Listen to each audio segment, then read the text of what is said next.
E agora a entrevista do dia com Denise Campos de Toledo. E nós vamos falar sobre o pacote anticrime que foi apresentado pelo ministro Sérgio Moro. Eu converso agora com o capitão Augusto, deputado federal pelo PL, que é relator do projeto na Câmara. Capitão, boa noite. Boa noite a todos que nos assistem. Obrigado pela oportunidade de a gente vir falar um pouco desse pacote que é tão importante para toda a população brasileira e pautou até as eleições do ano passado com o número de parlamentares, senadores e até do próprio presidente que tinha a bandeira do combate à violência e da corrupção.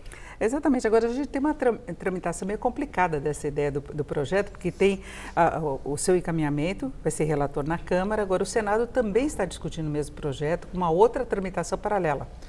Então, ficou uma situação um pouco complicada. Nós iniciamos pela Câmara, o presidente Rodrigo Maia criou um grupo de trabalho e me nomeou como relator desse grupo. Eu estou apresentando esse relatório agora, o grupo decidiu por fracionar em 16 tópicos, 16 grandes ramos desse relatório, que é bastante extenso, são mais de 200 páginas, e nós estamos votando e discutindo cada tópico. Paralelo a isso, foi criada foi instaurado um outro processo com o senador Marcos Duval, no Senado também, com o mesmo teor praticamente do pacote do ministro Sérgio Moro.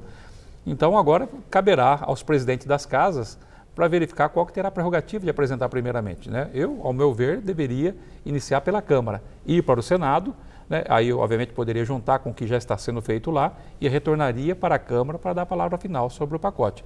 Mas não sei realmente como que será o posicionamento dos presidentes das casas. Agora o senhor já reclamou da demora na tramitação dessa matéria, que aguardou o avanço da reforma da Previdência, mas de qualquer modo já houve algumas discussões e alteração, por exemplo, em relação à prisão em segunda instância, Então, na verdade, eu como presidente da Frente Parlamentar de Segurança, que são compostas por 305 parlamentares, a gente tinha uma ansiedade e um desejo muito grande que se fosse votado antes do recesso parlamentar. Mas nós sabemos da prioridade tanto do governo quanto até mesmo do presidente da Casa em aprovar a reforma da Previdência. E, infelizmente, não deu tempo hábil de votar em primeiro e segundo turno a reforma da Previdência e pautar ainda antes do recesso o pacote do ministro Sérgio Moro, que acabou ficando para o segundo semestre. Mas há um compromisso do presidente Rodrigo Maia de que a gente possa estar votando esse pacote agora no mês de agosto. Então, de certa forma, a gente da bancada da segurança fica um pouco frustrado, porque nós gostaríamos realmente de ter votado já esse pacote. Aproveito para pontuar que esse pacote traz três temas fundamentais, que é o combate às facções criminosas, aos crimes hediondos e o combate à corrupção. Então fica para agosto, mas nós esperamos realmente conseguir votar ainda já nesse segundo semestre após o recesso. Agora, para a população poder acompanhar toda essa discussão, quais seriam as medidas mais relevantes que possam produzir efeitos, principalmente da questão de segurança? Porque quando a gente fala, claro que todo mundo quer combate à corrupção, crime organizado, agora a segurança do cidadão é uma situação muito complicada que nós temos em várias regiões do país, Ele poderia produzir algum efeito mais rápido? O pacote é bastante inovador em vários aspectos. A questão do informante do bem, do agente infiltrado, do banco balístico, do banco genético, da questão da restrição dos embargos infringentes, que acaba protelando a decisão final dos processos. E ele mexe no Código Penal, Código de Processo Penal, Lei de Execuções Penais. Aumenta a pena também, Na realidade, acabou se rotulando que é um projeto que apenas aumenta a pena. Na realidade, existe apenas um item que foi proposto pelo ministro Alexandre de Moraes, que aumenta a pena máxima de 30 para 40 anos, que eu mantive no relatório. Que eu acho bastante justo esta questão do aumento da pena, porque se nós considerarmos que quando foi estabelecido a pena máxima de 30 anos, na década de 40, a expectativa de vida era em torno de 56 a 58 anos de idade. E já existia a idade mínima de 18 anos. Então vamos colocar que a pessoa cometesse um crime tão grave que levasse a condenação máxima de 30 anos, ele logo com 18, 19 anos. Ele sairia praticamente com 50 anos de idade, quase que no final da sua vida. E hoje a expectativa de vida já beira 76 anos de idade e ainda nós mantemos a pena máxima de 30 anos. Sem contar que ninguém vai acabar tirando 30 anos de regime fechado. É condenado a 30, vai cumprir 8 anos de regime fechado. Então nada mais do que justo a gente aumentar também essa pena máxima. Mas é um único item que aumenta a pena. De qualquer modo, o Brasil não tem prisão perpétua, por exemplo, que em crimes hediondos poderia até valer como acontece em outros países. Infelizmente. É o que a gente traz também nesse relatório, a questão da figura do profissional atuante na área do crime, que é aquele preso reincidente. Foi muito discutido, muito debatido, boa parte do grupo de trabalho não aceita esse termo do profissional do crime, mas nós não podemos esconder que e temos que ter a coragem de falar que tem pessoas que, infelizmente, não servem para viver em sociedade. Ele é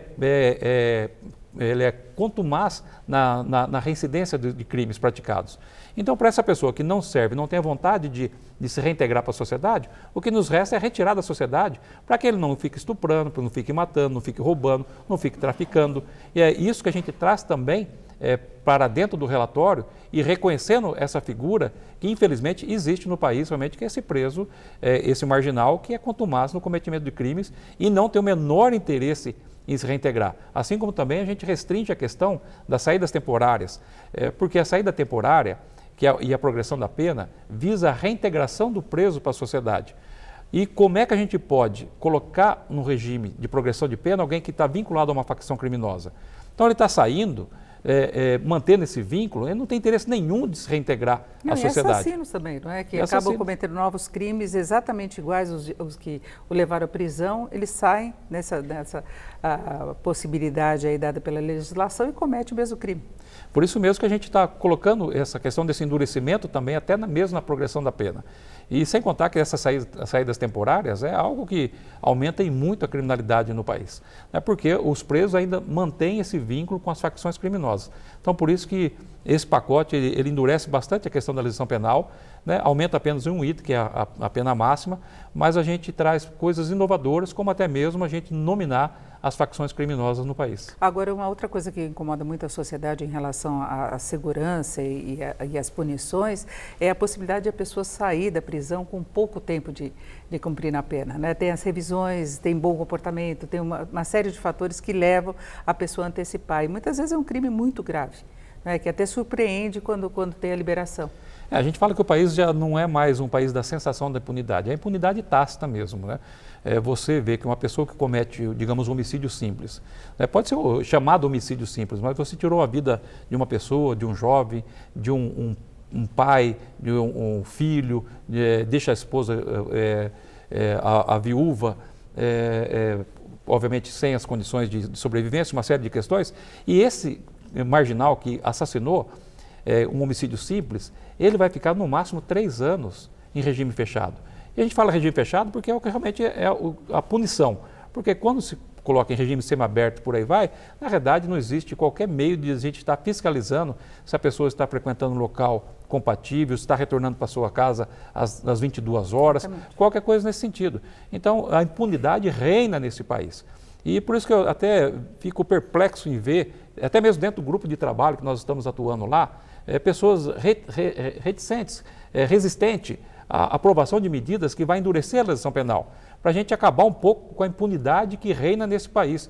Não é à toa que nós chegamos a quase 65 mil mortes violentas, temos as facções criminosas dominando todo o território nacional, tanto no perímetro urbano quanto na zona rural, a facilidade de contrabando de armas, de drogas. E com ligações com outros países também, que está sendo detectado isso agora também. Sim, para nossa vergonha, né? A gente exportando inteligência criminal aí para os outros países, as facções criminosas dominando outros países até. Então nós precisamos dar um basta nisso.